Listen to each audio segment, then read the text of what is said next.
And there we go. Alps is being really weird. Yeah, but for my end, I've decided to stick to streaming. Did a few recordings, pretty low effort stuff, but even then, it was too much effort for me, really. Ultimately, YouTube is a hobby. This is low effort stuff because I don't need it to perform. I have a job, it pays very well. I really don't need YouTube to do anything for me. And while I do like sharing information, I'm also not really interested in doing anything beyond than what I need to do, you know? Not looking to grow a following, just looking to play some games and enjoy it, to give information to anyone who wants it and provide feedback for Creo Team, really, which is why I do this in the first place. Otherwise, I'd just be playing offline. So we're going to be sticking to streaming from now on.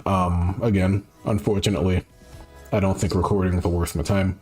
We're going to keep it to about an hour, and it's going to be pretty casual as you'd expect. It is just me providing feedback for the studio at the end of the day. Creo Team does check the stuff and use it as they will, so it's worth my time to stream it, not so much to record it.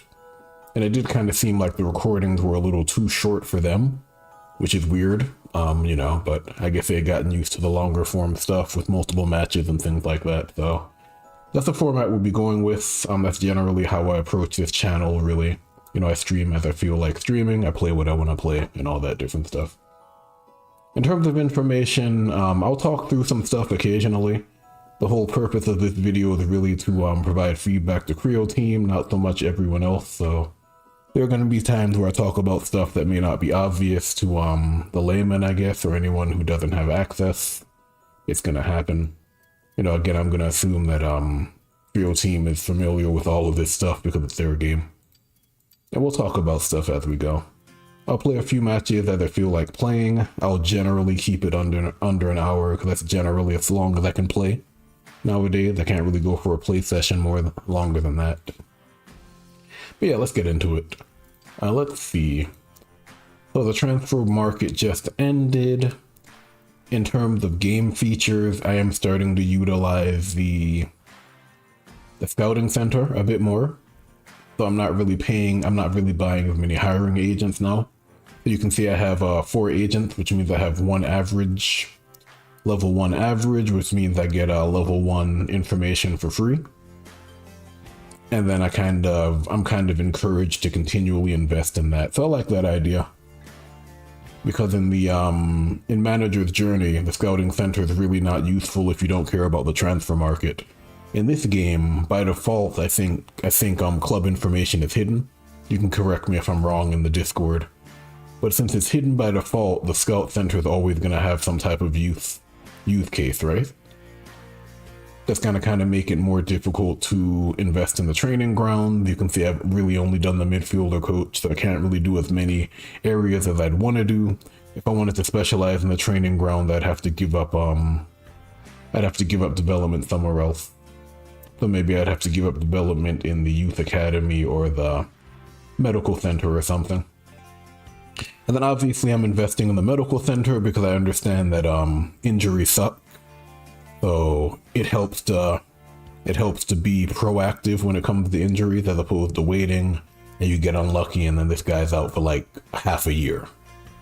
I'm slowly investing in this. Obviously it's really going to be the scout center, and then it's going to be the training ground specializing in the midfield based on my style of play, and then probably the medical center. I'm not really worried about the youth academy because I'm not really looking to build up the team like this. You know, every 6 months you get a new player. The player may or may not be good.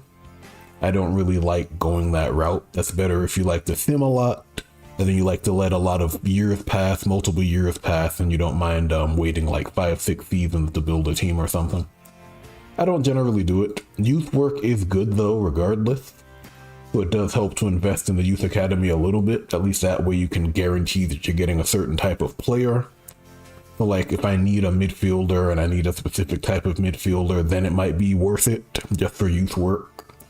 You can see that the youth academy is still useful even if that's not your primary method. It's just not really going to be something I'm focusing on. I'm more of a transfer market guy. I like to look at the listings and stuff and see what I can get in terms of that. Yeah, but it's a little later than I would have liked. I'd actually had an opportunity to use the international transfer list, and I'd actually looked at the third league for England, and that gave me an opportunity to pick up a younger player who's also very good. I picked up Forrester from that list. That's also you can also see that's working out as expected, I think. And I like the idea of the international transfer list because again, you have to invest in the scouting center, so this club infrastructure, and then you also have to decide based on the footballing culture. You know, I chose England because I wanted aggressive physicality. I chose the third league because that's cheaper than all the other leagues, and I felt like it was high enough that I could potentially find a decent player. And then I found Forrester, and then I bought him.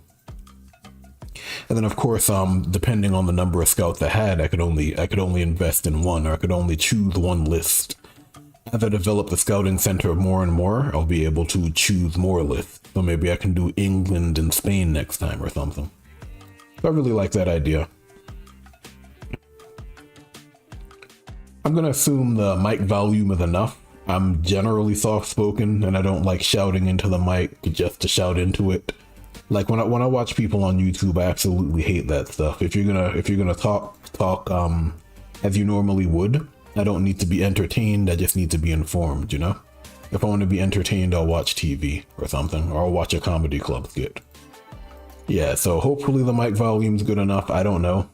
I've been testing it and recording, this is usually fine. So you know, generally it should be okay. Yeah, but in terms of the gameplay, I feel like the strategic layer is coming along pretty well. I do like this here, the number of suitable footballers. It's starting to become an issue for me because I've been grabbing a lot of foreign players. Obviously, I'm a Scottish team in the Scottish League, so I need a lot of Scottish nationals to make a valid team. But then, of course, I'm going to have a lot of foreigners because there are other countries with better abilities, Belgium, England, Germany. You know, they're all over the place. And as we get more and more footballing cultures, you know, this is going to become a much more difficult situation to handle. When every country has a footballing culture, you're going to have to really pick and choose which players you want to add to your team while still fielding a valid squad, right? So right now I can have up to 5 foreigners in my starting lineup and no more. You know, obviously we have the option to change this or turn it off depending on what you want, but I like this idea. So I did buy 2 players from Belgium, and then I got this, you know, I still have this German player here, and then I have this English player who I just bought, so I have to be really careful. So I could do something like this maybe, and I'm on the limit, but I couldn't do something like this, and then I'm over the limit. So I have to really, really be careful there. So I like that. It does keep the game interesting. You know, it kind of avoids the situation that you were going to have where players are focused on just getting the best footballing culture combinations and putting them together. Now they have to think about how those players impact their main team, you know? They have to get bigger impact players who also aren't kind of hitting the limit for suitable footballers, and I like that way more than the alternative. Of course, you're going to have people who turn it off because that's how they want to play, and that's fine. But when I give feedback, it's based on the default experience and in the default settings, really. It's not really based on turning things off. It might be about manipulating things, but that's about it. I also have family over, so you're going to hear them in the background, you know. Nephews are here, brothers here, so you're going to hear that. Can't do anything about it, just have to live with it, you know. And they're generally not that loud, it's just kids sometimes explode, as kids will do. Yeah, we're going to play a couple of games. It is getting late over here. We might do maybe 2 or 3. And I'm just going to kind of go through it as per normal. Again, this is really for Kaz, let's be real. Kaz is really the only person who watches my stuff, which is why I still do it. And Kaz is the head of Creo team. So, you know, when Kaz sees it, he's pretty good about, what's the word? Passing it on to the people who need to know about it. And then it gives me a game that a better game to play, so it's a win-win for everybody, right? But obviously Kaz will see it when he can, there's no rush, so I'll probably only stream like once a week, just to give him and the team time to actually parse it. Otherwise I'll be streaming as I want, you know? That's just how it goes, honestly. Yeah, we're gonna play a match, maybe 2 or 3 matches, we're gonna get set up here. You know, I have the formations hidden, which helps me a lot, because I've pretty much been playing this game since 2015. I checked the other day, actually. I was going through my purchase list and I saw this way back in late 2015. I've been playing this game for a while. Also interesting to see that it still has a community after all this time. Like, I was checking Steam charts and it has like an average of 100 players at any given time, which is amazing for a niche game like this. Like, make no mistake about it. I've been looking at other games and they die off in like 2 weeks. You know, this game has been holding strong for like 8 years. If not 9 years. That's crazy when you consider the type of game it is, so. Yeah. But let's see, let's get this game going. I'm gonna ramble a lot as well because, again, it is a stream. It is an off-the-cuff stream. And you know, it's a stream. Apparently you're supposed to talk all the time. Ugh. Trust me, it is tough for me. Yeah, we got a 4-3-3, which is not bad. I mean, you can play formations like this. It makes it harder to defend because there are so many different options when the ball does get forward. You know, obviously you can brute force a certain way to score, but if that doesn't work, you're kind of stuck. This is not bad for them. They also have wingers, so it's going to be tough for me to stop them. They also have really high passing, so it's going to be really tough to stop the cross. Gonna have to think about how I'm going to play this. They also have long pass, so I can't play anybody in the box. I can, but it's going to be a huge risk, so I probably should not. And let's see, we're going to go ahead and play to stop the head play. That's going to be the biggest issue. I'm going to see if I can set up some players back here without completely gimping my offense. Again, I don't know who's going to start with the ball, so I'm going to need to play with that in mind. I'm also playing for development, so I'm going to have a lot of younger players out there. It won't necessarily be the best formation or the best choices, but I'm trying to get these guys up to speed. You know, my entire goal this season is to develop the team while avoiding relegation. And then once we hit the 3rd season, I'll start trying to promote. That's going to be really when I start doing it. Yeah, let's see what we got. I mean, Deans isn't bad. He would make a solid player on the right-hand side, I think. I see they got a sweeper, so now I'm starting to figure out how I'm going to try and pull apart this defense. It's going to be open, so I don't really need to worry about it all that much. They do have a left midfielder, though, with slide tackles. I probably want to play him on the right-hand side away from that. Which means I'm probably going to want to switch it up there as well. And then maybe we'll do McKay just for training purposes. Again, it is a training game. And then they're going to be open up there, so maybe I want to take advantage of that as well. They do have strong goalkeeper, but I'm not really worried about that so much. I'm thinking more about just raw opportunities here. The strong goalkeeper may not be the worst thing. We'll play him as a secondary striker. He is getting tired, so we're going to take him out. But I think we'll be okay there, and we'll kind of spread it out a little bit. And then let's do that. Someone asked me why I don't do formations on this screen, and it's really just habit. Like, it's twofold. I've been playing this game for so long that it's just more natural to me to do this on this screen, because I've been playing from before we had the extra screen, essentially. So before we had all of this, I was playing the game. And then also, if you back out of this screen, you lose your changes. And I have a tendency to misclick sometimes. Sometimes I'll misclick multiple times in a row. I prefer to do it on this screen just because, you know, you're guaranteed to keep your changes regardless of what happens. And it's just preference and muscle memory at this point. Either one works. It really depends on what you want to focus on. You know, there's no wrong way to do it as long as you can get the same solution, right? The same result. Again, it would be nice to have this formation automatically show up. I'm not sure if it would be like a pre-match presentation thing where they show the formation screen, or they just show this middle formation and then it continues when you click the screen. Because it feels like every time you start a match on this setting, you're going to this screen to see what the opponent's fielding. So it would eliminate a little bit of busy work. And then it would be more natural. You know, the game would start, it would show the formation, I could click the button and then the kickoff could happen. Because when I do this, I'm doing it in the middle of a kickoff. So when I get back into the match, it's very abrupt. It's like, you know, I skip the start, I hit the substitution button, I check the formations, and then when I go back in, play's already underway. So it's like I'm playing catch up in that sense. That's the only reason I would kind of ask for like an automated formation screen or something when the match starts. That's literally the only reason, because it is a little annoying to do it every time. And you're gonna do it every time just to see what the opponent's fielding, because you don't know what they were fielding before. Yes, I mean, they have wingers. Obviously the wingers are gonna be a big deal because they have head play guys up here. They also have a solid accuracy forward, but he has to shoot through the center, so it's not the end of the world. He could also pull it out and shoot from the edge, but then, you know, if he pulls it out, his accuracy is going to be worse. So it's an opportunity. You can see the game's already underway when I go back. Yeah, they're going to run the flank, which is smart, and they're going to go for the cross. Yeah. So I was right. That's going to be the big issue, the fact that these guys have head play. All three of them have head play, and these guys have huge passing.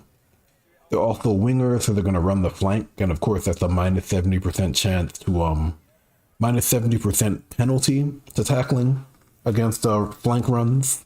It's going to be harder to win the ball. A while ago you saw everyone was weak because everyone's defense was so low that it was impossible for them to win the ball. Also, I'm using decreased RNG, which has been updated to be based on giftedness instead of just a flat 30% of your stat when you're rolling now. So this guy is also probably like level 2 or something. Yeah, he's level 2. So his floor is gonna be what? Well, his floor is gonna be 20% of 16. And then my floor is gonna be like 10% of whatever my defense is after it's been reduced by the flank run. So basically it's just harder to win the ball is what I'm saying. You know, it's the easiest way to put it. Let's see. He is the German, so he gets the ball control, the ball shielding. That's my bad German accent there. Can't help it. Sometimes I just do it. Yeah, but he's gonna get plus 30 to control, which is a bigger deal than you'd think. He's also going to get what is it? Plus 3 to his defense against slide tackles. So he would actually be a really good option against this guy. But the fact that I have so many guys in the box kind of makes me wary of it. So I'm not going to take that chance. I'm just going to get the ball out of here, really. And then he's getting pressed for free. All right, he's going to go for slide tackle because that's a better choice. That's a safer bet.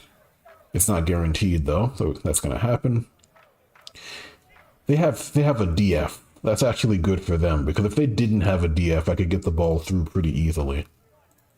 So that's actually going to mess me up now that I think about it. Yeah, so I'm not going to be able to get the ball through. Okay, let's see. I might want to change how I play this then. Let's see what we got. I might actually keep the ball here because he's so far out of position. I don't think they can do anything about it. Let's see what we got. Let's see if he's gonna try. He's gonna try to set the offside trap. I'm gonna try to stop him here. I'm gonna force him to go there if he wants to do it, so we're guaranteed to get the ball forward. He might try to tackle because that's their only play. Yeah. Yeah, that's not great though. Did he get carded? He didn't. I'm trying to keep possession though. So I'm gonna try that again. And 29 defense is pretty high, I'm not gonna lie. 29 versus that. Card this man, ref, come on. I might actually get him taken out of the game. Yeah, but that's no good though. I'm trying to get the ball into the box. I'm just gonna lob it now. That's fine. Same difference. I can't wait, you know? And then he has a lot of defense, so he might actually take the ball. He could also foul me. So, you know, it's a risk. Do I take the direct shot here? Or do I take the power shot and go for the corner? That's an offside trap, so let's see. Let's keep it. Let's force them. Well, he's gonna move no matter what. Try to set up for the next play. Let's move him forward. And you would think a precision shot would be the best choice here. Yeah, also the kids are here, nephews are here, so you're gonna hear them in the background. If I didn't say it already, can't be helped. The kids, you know. Anyway, 57 looks good. Power shot though, because if I don't score it, but precision shot slightly better. Let me see something. Okay, also we're using decreased RNG, so it probably makes more sense to go for the precision shot. Because his floor is going to be what? 10% of whatever his defense is. My floor is going to be 20% of 57 in terms of what we can roll. Yeah, so we'll go for that. That's a new thing as well. We have, what do you call it? We have the new decreased RNG, which is based on giftedness instead of just a flat 30%. So a lot of the time what's going to happen is you'll be making choices based on that as well. You know, power shot versus precision shot, neither one of us can roll 1. But, you know, the number that he can roll is going to be a lot lower than my number. So in that case, it made a lot of sense. Again, weak because of passing. You know, again, it's a giftedness. It's a, what do you call it? Decreased RNG is based on giftedness. So he's like a level 3 player or something. So there's no way he can roll below us in terms of defense. Yeah, he's level 3. So he can't roll lower than like 30% of whatever his current passing is. And then obviously our defense is a certain number. Once you see weak, it means there's no way we can win the challenge, essentially. That's what that means. I mean, so we have some options. I mean, they're also kind of open here on that side. Also need to keep in mind that these guys are over here. We're playing these guys a little further up. We'll play him there as well. Also think we're going to take McKay out now and probably do Hansen because he's close to becoming a right-wing midfielder. He literally needs 1 point for it, so we're going to take McKay out, even though McKay didn't really do anything. He got a little bit of specialization, that's something. But it would be nice to win. You know, it's 1-1 right now. Okay, they're going to take Halassa out and put in McLean. Pretty sure I've seen McLean somewhere else. Ooh, that's interesting. I guess he was injured and they wanted to play someone there. That's actually pretty smart, now that I think about it. Like, it seems weird to put a forward back there.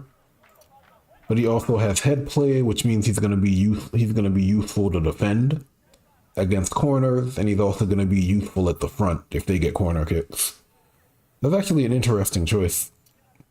Like, even if he isn't in position, he's going to have level 1 head play at the very least. And then he's also blocking off that line. That's also a problem. I might have a choice to make here. Let's see. He still has slide tackle though. Huh. I'm wondering if I should keep possession. I might have to keep possession. Let's do it. Maybe with you? Who has slide tackle? You have it. I don't want you to hold for that to keep the ball. You have slide tackle as well. That's a tough call. I could shoot, but I don't think I'm going to get anywhere with it. No, there's no reason to shoot. I'm just going to hold the ball. I'm going to force them to come and win it. I'm going to get ready to, Oh, he has slide tackle too. Well, if I'd known that, I would have given it to him. But he's there, so that he lobbed it. Since he's there, he can't pass it. You going to long pass it? No, he's just going to play it over there. Yeah, but I should be able to win the ball. He's from Belgium, which means he gets active defense. You know, he gets plus 30% to his defense. So this is actually really strong for him because he already has decent defense as a forward. Makes him even better. Yeah, so he's going to take that. But he has long pass, not slide tackle. He has slide tackle. He can press for free. So it might make sense to hold it. Because I should be able to win the ball again. Because think about it. If he presses for free, he's going to do 1-2 anyway, so he's going to have to move multiple times. And then his control is not that high. He's going to press. He's going to probably try and win it. Yep. And I'm just going to take it back. Oh, I didn't even lose it. But the problem is I'm pressed right now, so... I'm going to try to lob it. Nice. Okay, it hit the goalkeeper. You know, it can hit anywhere adjacent to that towel. Alright, so that's good.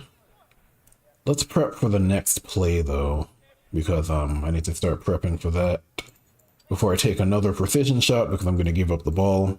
Same situation again. I'm going to take the precision shot. Again. You know, it's in my favor because of our giftedness difference. I'm giftedness 2, he's giftedness 1. In terms of our potential rolls, mine are always going to be better because I'm more gifted than he is. And it makes a lot of sense when you think about star players, they're not making rudimentary mistakes.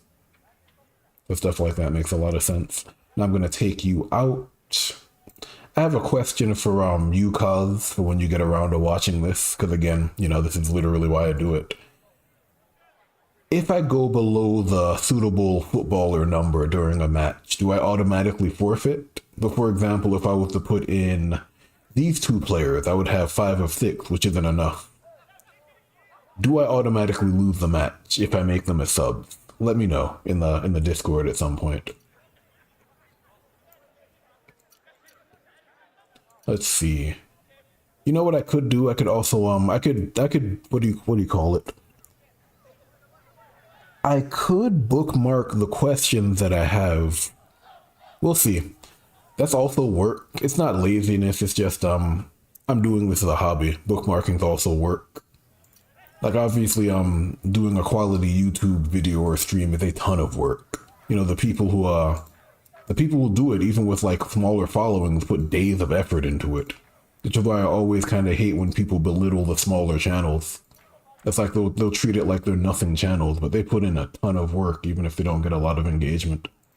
So, you know, like I might categorize the question, but we'll see. I'll also ask Cos what he prefers. You know, if it's more useful for him in that situation, then I'll do it. But we'll see, it really depends. But yeah, let's see. I'm gonna take you out. Maybe we get back to training here, since it looks like we have the potential win. Let's put you... Well, we have some time left, so I gotta be careful as well. Let's put you there. And then we'll put Kelman there. And we'll play it like that, right? And we're making 3 subs. Also, another question. Have you guys fixed the error where more than 3 subs will crash the game? So previously, if I did like 4 subs at once, it would just crash the game because there's nothing to handle 4 players changing in terms of the graphic. Has that been fixed? If I do like 4 or 5 subs, will it crash the game still? That might be worth consideration. You guys can let me know as well. I can also test it, but generally, I'm more thinking about potential issues and then pitching them, as opposed to testing things outright. You know, obviously testing it outright's easier for the dev. You know, because I mean, I'm an engineer by trade, so I get it. But also, testing's also a paid position. Like QA testers and business analysts are paid. Not to say that I don't appreciate getting beta access, and obviously I understand I'm here to test things, but there's also a limit, if you get what I mean. Like, I'm only gonna do so much, basically. He broke through, he's gonna shoot. Okay, he's a forward. Not bad. We're gonna do that, we're gonna play it forward, we're just gonna get it out of here, really. And we're gonna try to waste their time now. I'm gonna play it to him, well, I'm gonna play it to him, because there's a potential for him to get tackled. He might slide tackle, he might fail. If he fails, I might get fouled, and boom, you know, he's out for a while, so. I'm just going to avoid that completely. I know I'm not going to keep the ball, but I also know they're not going to score. Apparently I kept the ball. Huh. Well, I was more willing to risk him, basically. Because he's like an unknown player, essentially. Yeah, but I mean, two shots on goal. In this game, it's easy to get shots on goal, but to get good shots on goal can be hard, you know? So I could have gotten like 5 shots on goal. pretty easily, but actually scoring would have been a lot harder. And I do like that a lot. I know there's been discussion on Discord about whether or not offense is too stifled in this game because of 48 actions and, you know, the goalkeeper is too strong and stuff, but it really depends on how you play it. You can absolutely take a ton of shots on goal. Like in the real world, you can take shots from all the way outside of the box and that's a shot on goal. You're not going to score though, you know? So to get a high quality shot on goal that's likely to score is a lot harder. And I actually do like that a lot.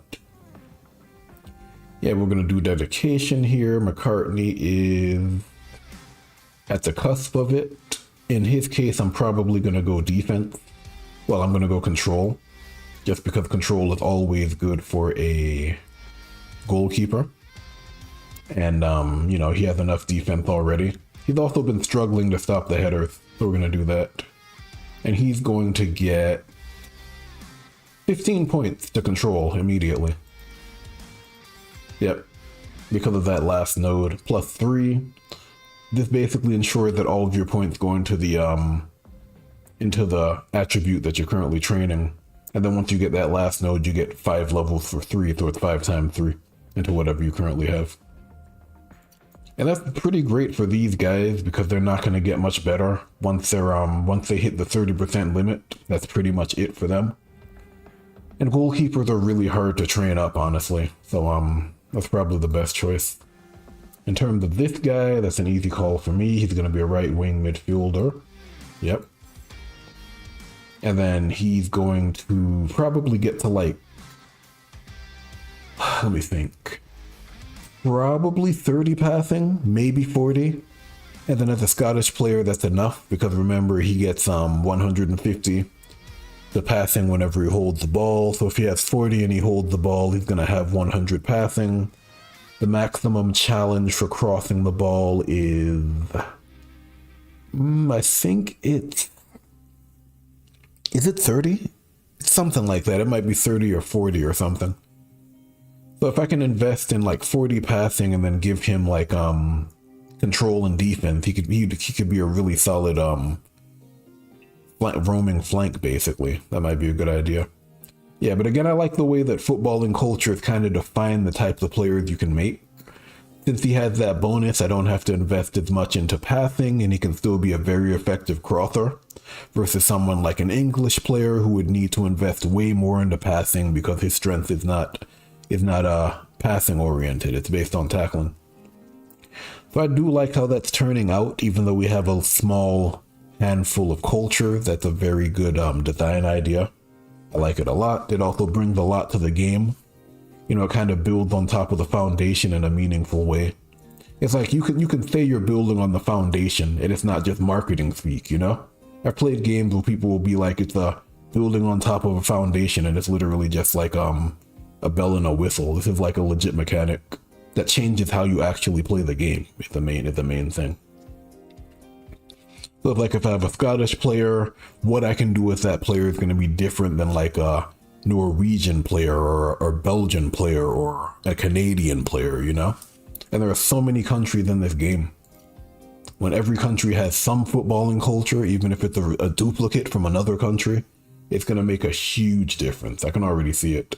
Because this is why I'm playing in Europe, you know? I'm playing in Europe because I wanted to see how it would feel. How will it feel when you have a transfer market full of talent with various abilities that impact how that player can grow? What happens when you have a team like this? We have predominantly Scottish players, then you have a bunch of other players sprinkled in from other countries that have their own bonuses. You know, this defender is from Germany. Germany has its own bonus that's going to make me play him a certain way as opposed to another country, right? As opposed to a Scottish defender. You know, this guy is from Belgium. You know, he's going to kind of influence how I play this forward, a universal forward as opposed to one from Scotland, for example. You know, this guy is from England. He's going to impact what I'm going to do with this central forward. On free kicks, maybe he'll be fighting for the ball even though he loses a spot. And then he'll be taking shots on goal like that. Maybe I'll be playing the ball forward just to get it into the opponent's half. Maybe I'll be doing stuff like dribbling. So one of my players can take the spot and then maybe I'll be slide tackling with him to get the ball back, you know, and then shoot like that. as opposed to someone else who might have like a nutmeg for free or rainbow feint or something else, you know? So it's going to be very interesting when we get all of that fleshed out for sure. So far I think the cultures are fine. I'm using Scotland because I know you guys were worried about Scotland's bonus. Is it strong enough? Scotland's bonus is strong enough, trust me. It's more than strong enough, actually. Depending on who you ask, it might be too strong because 150% is crazy. It is so crazy. But it's a solid bonus, I think. Because you do have to actually plan for it, as they say. Planning ahead, you have to actively hold the ball for the opponent's entire turn. So I wouldn't say it's it's not outrageous. It's just on the boundary of being ridiculous. But I think that keeps it in check. I like it. Let's see what we got. Let's do maybe 2 more matches because they're just past 11 here. And I do want to keep this under an hour. It's going to run long because my videos run long, or my streams, whatever you call them at this point. I'm not really worried about time. A lot of the time, the hardest part of editing a video, like I've done it enough, and I have enough experience doing it to say it. The hardest part is paring it down. It's getting it to like sub 10 minutes, 5 minutes, 6 minutes. That's the hardest part about doing it. It's really easy to make a video that goes on for like an hour. That's not hard. But like editing it and getting everything you need in a bite-sized package that people are actually going to watch is where the challenge comes in. It's a lot of work. You know, those guys work hard. Like, you got to give credit to the guys who actually do it for a living because the audience is very fickle. Especially nowadays, it's so easy to get online content. It's not like the old days where it was just raw stuff and people were grateful that they were getting anything at all. Now it's like gimme. What else is on? You know, I get it. I do it too. I consume content too, but it is a very different world. Anyway, let's do this. I'm rambling too much. They got a 4-3-3. Let's see their standing. They're a 3rd place team. They're not that much better. Like, they're better, but there are things I can do. Again, I like the fact that I can't see the formations because I can still strategize. And if I really wanted to see the formations, I could just do that and click that button. And then pay a little bit of glory to do it if I really felt like I needed it. But maybe if it's like a major game or something, I'll do it. But otherwise, I probably won't. Because I can still strategize, you know? I can look at their positions, I can see that they're a central defender, they can only play in a certain area. You know, left fullback can only play on the left, defensive midfielder can only start here. And I can kind of plan around it and kind of look at what they have. Let's see what we got. I'm still going to be training, you know, it's still about training up this team no matter what. Also, I need to avoid relegations, that's really the main goal. Don't get relegated. And build up the team as best as you can. I have 2 more players that need to get trained, Scarf and McKay. They're the next ones. I need to make them amateurs at least so they can start learning a skill. And then let's see what else we got. I don't want you becoming a fullback, but I don't want you playing back here. That's the main thing. We're getting the ball first. Let's see how we can attack. They have 2 CDs and a defender. Depending on how they're playing that, it might be a problem. They also have a left fullback, so we're going to attack from the left-hand side. He's going to be over there. We're also going to start pressing, as per usual. I'm also going to check my camera because kids have been messing with vehicles around here because college kids don't have anything better to do with their time, apparently. But yeah, we're good. Kids, man. Yeah, it's kids, you know. Like if I'd done that when I was a kid, I'd be running from a whooping, but you know, it's times have changed, I guess. But yeah, let's see. McNee, I tend to play a more forward-facing style because I try to keep the ball in their half of the field. I feel like that's generally more effective if you're not going to be playing a lot of defenders. I will do that. I need an attack though. If they're going to be over here, I'm going to want to cut that off.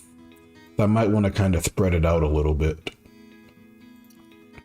He doesn't have a defensive skill, but he also has a lot of potential. So I don't think it makes sense to really focus on scoring based on that. I'm probably just going to use accuracy and just take shots on goal. It kind of forces the keeper to make a play. Maybe Kelman would be a good choice otherwise, but we'll see.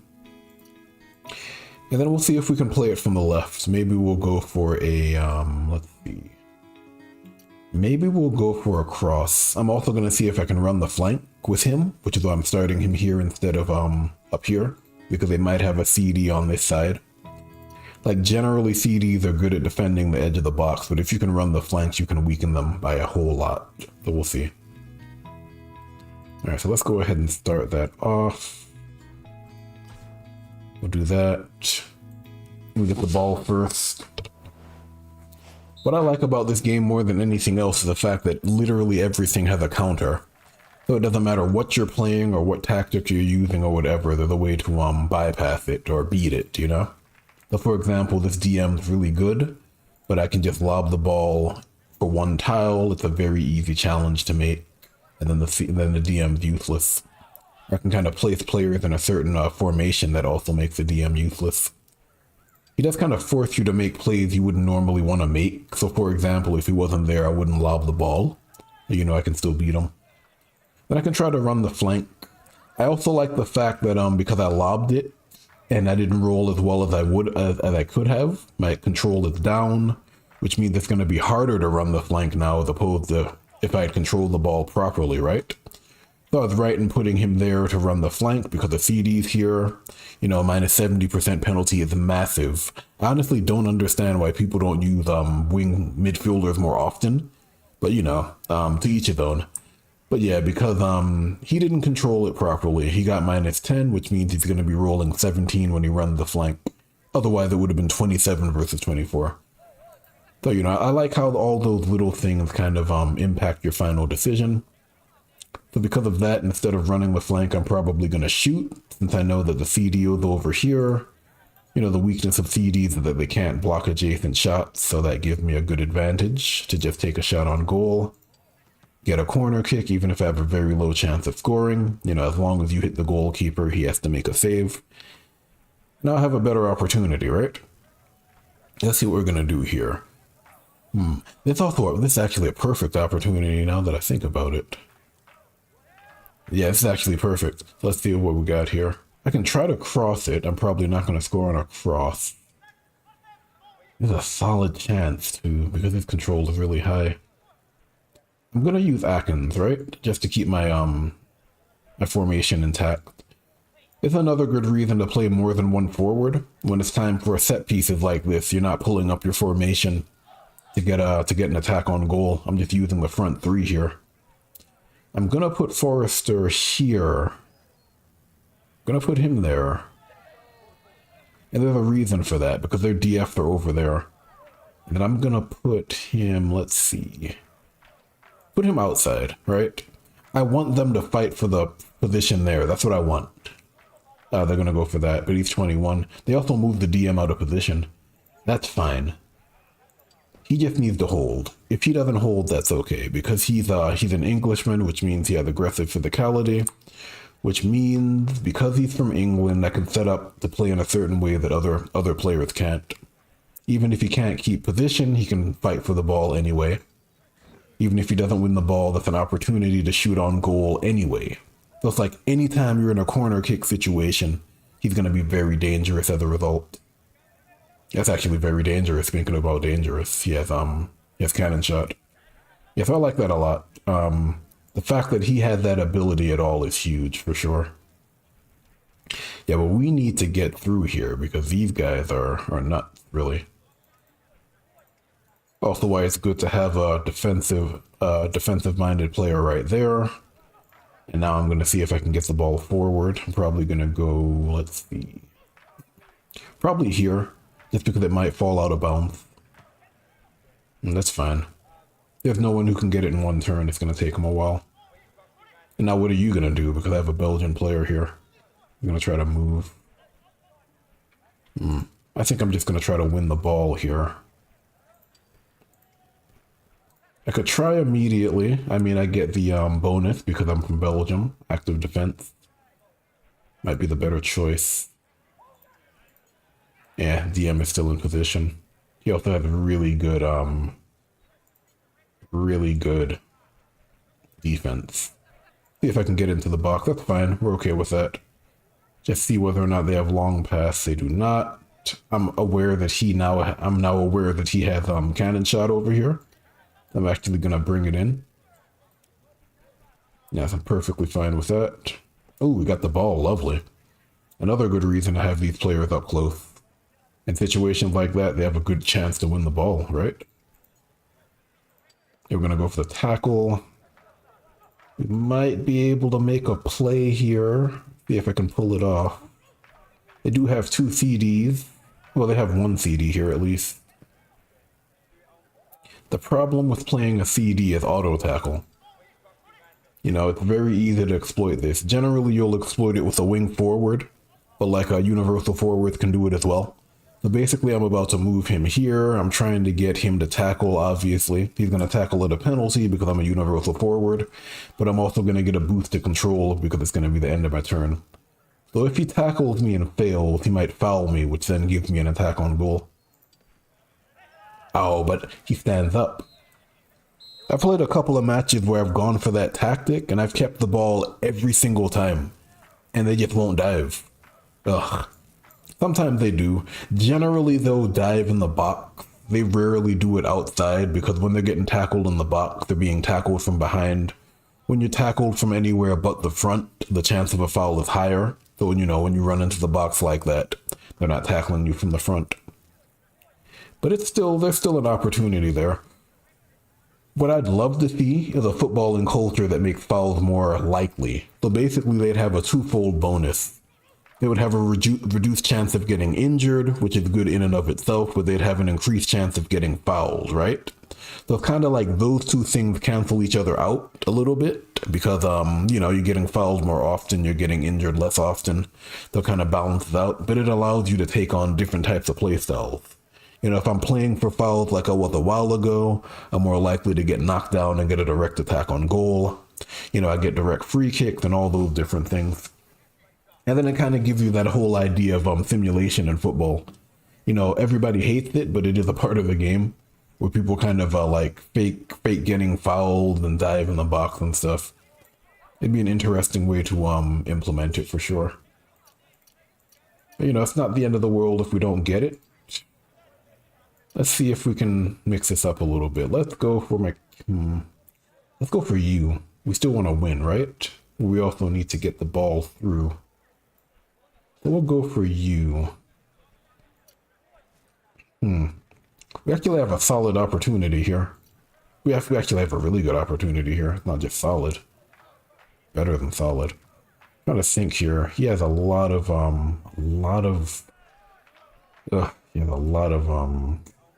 accuracy though. And he also has solid control. I might have to make this change. I really don't want to though. I might have to. We'll do that. Might have to play the flat 5 for now. His accuracy and control are too good. See if we can stop it though. Maybe. 47 control is outrageous. He's just gonna shoot. That's fine. No, it's not good. Unfortunate. It happens. Let's see. We can make a change though. We can go for the similar play. I'm gonna move him out of position and we're gonna play forward now. We're gonna be pushing forward again. I could take the shot though, for sure. Thinking about it. We'll do that. That's unfortunate though, he got the ball through. He did have high accuracy though. Gonna go for the same thing. Again, it's the same thing. Now the funny thing is, if this guy was from Austria, this would pretty much be a guaranteed lob. He'd be lobbing it like 15 or 10 or something. That's another good example of how that footballing culture changes things. So again, because he didn't control the ball effectively, I'm going for this play again. I mean, I could cross the ball, but it's not a great opportunity. We got another corner, I'll take it. He's also motivated, which is great.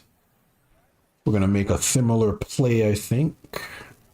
There are a few things I could do. I could go for a cannon shot because I do have solid enough control, but I'm gonna go for the same play again. We're gonna do, let's see. We're just gonna do Forrester here. We're not going to worry about anybody else, and we're going to move you closer in. Who's going to go first? Is it going to be him? Let's see. I'm going to try to pass to him. Yeah, it's fine. It's a similar situation. And now he's motivated. That's huge. That is huge. That's perfect. So I'm going to slide tackle, try to win the ball. We got it. Motivated. And now since he's motivated, my chance to score just shot way up. And I can only do that because he's from England. Aggressive physicality, right? I'm going to take a precision shot. If I look at the difference, we're both giftedness level 2, so we both have a 20% penalty, or a 20% modifier to our floor in terms of making a roll. I'm just going to go ahead and take that precision shot and cross our fingers, right? Ah, oh, that's no good. That's unfortunate. That was a better opportunity. I could have also gone for a power shot and tried to go for another potential corner. He's still motivated, so I could have done that all over again. Ooh, that's no good. He's going to take that shot. He's going to score. Yep. That's unfortunate. Are we really going to do this again? We could, but I want to mix it up as well. It'd be nice if he would get the ball, though. If he could control the ball. He never does. Yeah, but now that it looks like that game is over, let's mix it up a little bit. Why not? Let's go for a shot from the left-hand side with... Let's put Kelman in there. Why not? We'll put Kelman in there now. Yeah, now that the game is essentially over. We're going to loft it again. That's fine. And now he's going to take that shot. That's a really good shot. Because he's an attacking midfielder, that's a crazy good shot. It's usually minus 50. You know, he gets that decreased range penalty. So if he had higher accuracy, this would actually be a solid shot. But I'm going to take the power shot. He knocked it out. That also happens. It's a good try. Solid opportunity. See if I can get another corner and try to utilize Forrester again. Managed to win the ball because of the pressing. Ooh, he's out for a month. That's okay. I do have a replacement. This is why I wasn't playing Hammerich there. That's exactly why. So if that happens, if someone gets fouled, it's not the old guy who's probably out forever, you know? Let's see what you guys got. I mean, we have a potential. Where's their DF? Yeah, we can get it through pretty easily, I think. Let's see. Who's gonna pass it? You'll pass it. Trying to figure out who's gonna do it. We can also do it here. Who's gonna cross it? You could also take a shot, honestly. We'll do that. Take a shot with you. I could loft it. Trying to think here. If I loft it and one of them get it, he can also go for a slide tackle. I'm going to loft it and hope someone in the box gets the ball. Oh, I was hoping he would control it. That would have given him an opportunity to slide. So you can see the fact that he's from England gives me all of these different tactics I would normally want to try, right? Normally you just want to pass it and shoot. I lofted it because I wanted it to fall on one of these squares, and then I could slide tackle and possibly get a better shot. I like that a lot. Don't think he's going to get it through, though. Ooh, we got it through. Okay, legend. Not bad. And now he's motivated again, but they have a DF over here. So it's going to be a little harder to pull off. It'll be a bit more challenging then. Yeah, Forrester's not doing too badly. Let's put McKay in there, sure. Let's take out McNee now and put McKay in there. Just to get him some experience, right? Even though we've lost this game, we still have some opportunities here, right? We could potentially score a goal even. Forrester's gonna go there. I need someone with high control in that position. I'm gonna play him because he'll also get specialization points towards being a fullback. And I need to hold this position because this DF is here. This DF is going to be a problem. Yeah. See if we can get it through. Good, that's perfect. It doesn't matter. That doesn't matter. Oh, but he's motivated. Oh no. Which means I can't actually fly tackle. That's crazy. God, plans within plans, man. Crazy. I'm just gonna normal tackle. That sucks. Smart though. And then he gets double the experience for a fullback position. That's a nice little ending. Yeah, we got 5 shots on goal, but really only 2 of those shots were likely to score, you know? You can get a lot of shots on goal, but most of the time to get high quality shots, it's going to be something like this. Like 2, maybe 3. You know, if the team's really, really outgunned, then it can be like 4, 5, 6. If it's something like that, but it's generally like that. Yeah, but a lot of action though. Quite a bit of action, really. I was hoping to get a goal at least once. But I really do enjoy the way Forrester plays. I do enjoy the fact that he's doing exactly what I need him to do, based on his background, right? Because he's from England, he can do things that other players can't do. If he was from Scotland, maybe he could hold the ball. He could be something like a, what do you call it? A number 10, I think it is, or like a forward who falls back or something. If he's from, you know, South America, he can do something crazy and flashy and get a goal that way. There are different things you can take advantage of.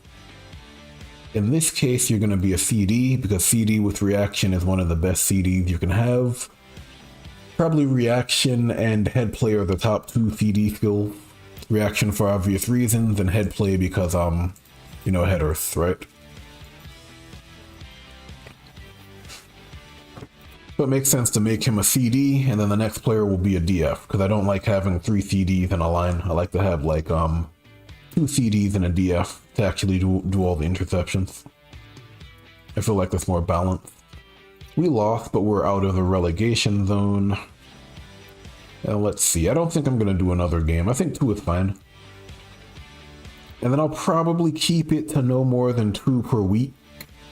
You know, again, it is for Creo Team, let's be real. It's not for anything else, honestly.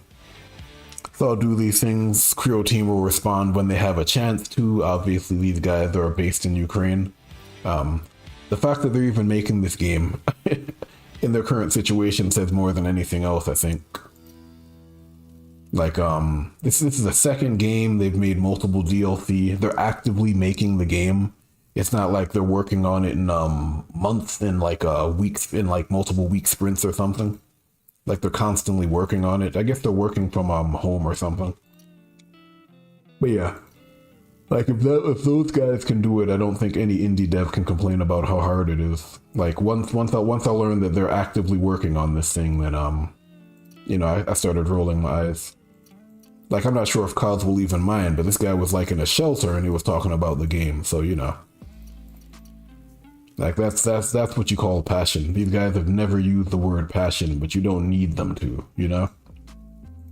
Like it's one of those things in life. If you're really good at something or you're really committed to something, you don't need to say it. When you say it, that's the problem. If you have to say it, then you have an issue. But it should show, you know? And those guys absolutely show it. You don't have to question them at all. Yeah, let's see. Yeah, it's about an hour. It's also late over here. I do have a job in the morning, as much as I dislike it. That's another thing about being an adult. You have to come to terms with the fact that, you know, you're doing your work not to enjoy it, but you know, to support your family and survive, right? I've always looked at it like it's a Venn diagram when it comes to your job. It's like the pay, the hours, and whether or not you find it fulfilling, right? And none of those things ever line up. You're always giving something up. If the hours are good and you find it to be like something you're passionate about, you're not getting paid well. If the hours are good and you're getting paid well, it's not something you're passionate about, you know? If you're passionate about it and you're getting paid well, the hours suck. It's just reality. Honestly, that's just how it is. You know, eventually you come to terms with it. I've had to go through my own journey of coming to terms with it for a very long time, but eventually I kind of accept what it is, right? It's a means to an end. It's not the end in and of itself. That's enough rambling for now. An hour is also long enough. Again, Kaz, if you have any questions, let me know as per usual. You know, the usual thing on Discord, you know the drill by now. And obviously there's no rush. I'll probably leave this up. I'll do videos based on when you guys actually have a chance to see them. I feel like that's the best way of doing it. So, you know, you let me know about the stuff on Discord, we'll talk about it, and then I'll probably base my schedule on that, because I feel like that makes the most sense. And then obviously I have other games to play. It's not like I'm waiting for feedback before I can do anything else. My backlog is loaded, trust me.